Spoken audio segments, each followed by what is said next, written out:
Hello hello friends, कौन है comment करिए, लाइक करिए। लोगोफोरदे सोर सोर फैदों, सोर सोर दं कमेंट खालामदो दे।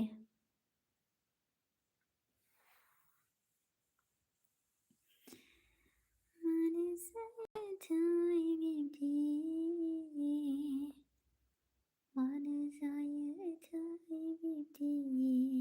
दे थेख्ला अफिसियेल मा गाबफैलायखो नोंहालाय? दिङायासो गाबफैयोमोन, दिङाया नोंहासो गाबफैलायबाय दिनै। थेख्ला आगै मामा गोजोननाय थाबाय आंनि एलबियाव फैनायनि थाखाय आरो स' थेंक इउ। ओमफ्राय फार्स्ट टाइम कमेन्ट हरनायनि थाखाय थेंक इउ स' माच। मा खबर? रिंकू महापात्र, थैंक यू रिंकू जी मेरी लाइव स्ट्रीम में आने के लिए, थैंक यू सो मच। क्या खबर रिंकू जी? रिंकू से हो, कहाँ से हो, कौन है मालूम नहीं है।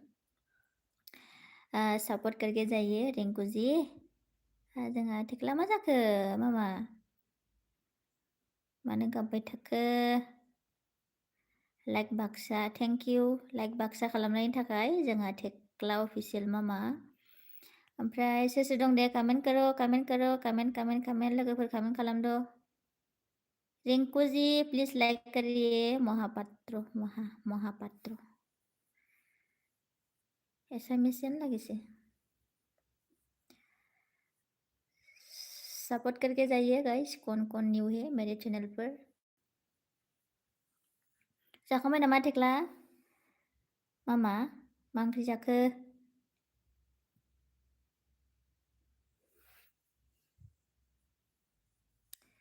सो थैंक यू सभी को मेरे लाइव स्ट्रीम में आने के लिए और ज्वाइन होने के लिए, thank you so much.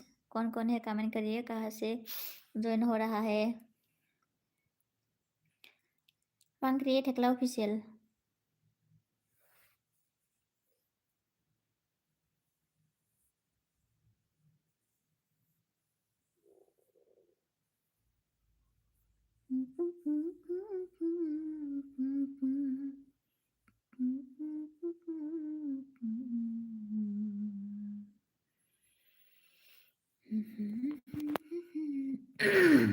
Net slow' देखायदों नामा थेख्ला मामा? खिथाहरलाय।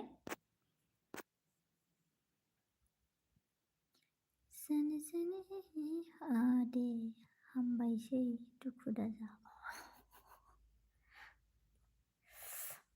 Hello hello hello guys, hello hello comment करिए, सभी सपोर्ट करिए जो लोग नया है मेरे चैनल पर।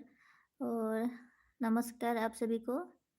रावबो कमेंट खालामा माथो मामिनो जानोहाय मामा, दाना बिदिनो जाजोब्बाय कमेंट खालामला सिरि नायबाय थायो। सोर सोर फैदों कमेंट खालामासो मिन्थियो नालाय ना। मिटलेस सिंह, हाय मिटलेस Singh, thank you so much मेरे लाइव स्ट्रीम में आने के लिए, थैंक यू सो मच भाई। कहाँ से हो भाई आप सिंह जी? थैंक यू और लाइक दिए तो और ज़्यादा अच्छा लगेगा। मिटलेस सी कहाँ से हो भाई बोलिए। और आपका भी चैनल है क्या? चैनल है तो आप सपोर्ट करिए और कमेंट छोड़ के जाइए भाई। मैं आपको एलबी ख़त्म करने के बाद आपको रिटर्न दूंगी, ठीक है सिंह जी।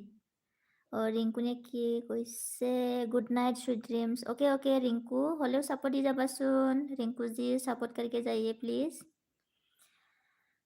थेख्ला ऑफिशियल ऑन होंदों आरो सिंह ने क्या बोला? यूपी से हो, अच्छा नाइस प्लेस। अभी तक गया नहीं है, देखी नहीं है। मिटलेस जी सुनता रहता है।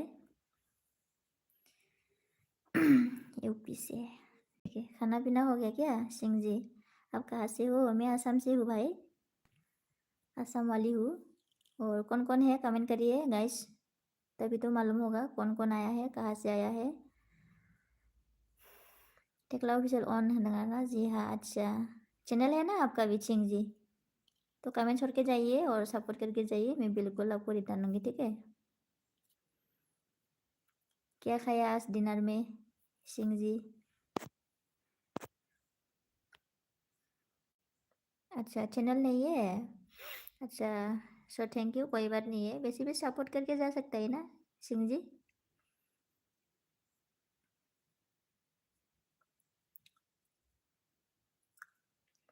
चलो ठीक है सिंह जी, आपका ठीक है।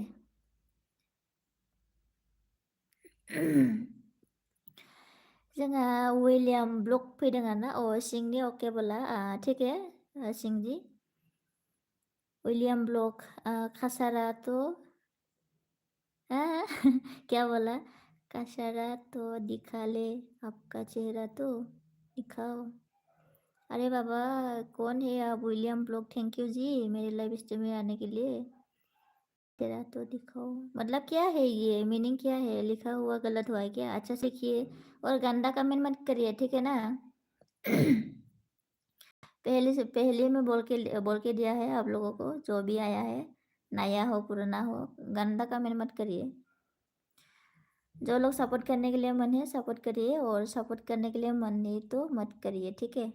किसी को मैं जर जबरदस्ती नहीं किया है, लेकिन गंदा कमेंट मत करिए। डिनर हो गया आपका? अभी तक नहीं हुआ, होगा, थोड़ा लेट होता है। आपका हो गया डिनर? रिंकू महापात्र, आपका वॉइस बहुत छोटी छोटे है छोटी है। अच्छा मतलब स्मॉल है बोला? अच्छा अच्छा, कोई बात नहीं है। वैसे भी बात आवाज़ और छोटे होने से भी बुद्धि हो गया जी। और सिंह ने क्या बोला? फिर दिखाओ जी आप। अरे बाबा, फेस दिखाने के लिए लाइक नहीं है, थोड़ा प्रॉब्लम हो रहा है, इसलिए मैं कल नहीं तो परसों दिखाऊंगी, ठीक है सिंह जी, आप चिंता मत करिए।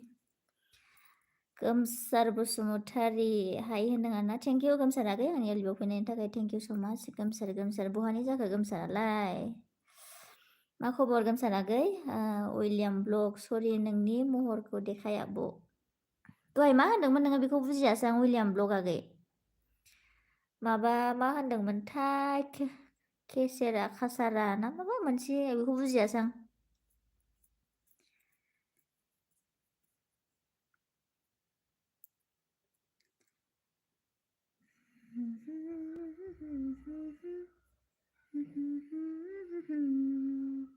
दिखिया जुलिनि मोजां खबर होनदों आरो। आच्छा दे, मोजाङानो जानांगौ। फेस दिखाना माना है क्या आपको? नहीं नहीं, ऐसे बात नहीं है। मतलब आज फेस दिखाने के लिए मन नहीं हुआ है। मैं कभी कभी फेस लाइव आता हूँ। आपका नसीब खराब है, ऐसा बोलना पड़ेगा। हेलो, बोलो। अभी तो बोल रहा है ना सिंह जी। मा जाखो थेख्ला गैयालाय? थोद, माथो रावबो गैला।